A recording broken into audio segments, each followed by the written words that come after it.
குழந்தைங்க மட்டும் கைத்திக்கோங்க, கையை மூடிக்கோங்க.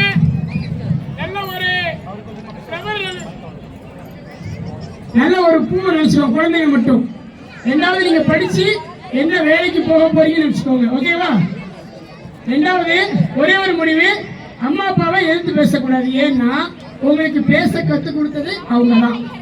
பெரியவங்களுக்கு ஒரு வேண்டுகோள், உங்களை பத்தி யாராவது குறை சொன்னா அவங்களுக்கு நன்றி சொல்லுங்க. உங்களை பத்தி யாராவது குறை சொன்னா அவங்களுக்கு நன்றி சொல்லுங்க.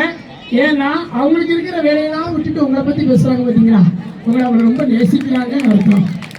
குழந்தைங்க எதுங்களா பூ மறக்காதீங்க. ஒரு வேலை அப்படி ஓப்பன், செகண்ட் ஒன்று ஓப்பனு, தேர்ட், ஃபோர்த், ஃபிஃப்த். நீங்க இப்ப நினைச்ச காரியம் நடக்கும், எல்லாமே வளமா இருக்கும். இடது பக்கம் சரிங்க, வலது பக்கம், இடது பக்கம் டாட்டா போயிட்டு வாங்க.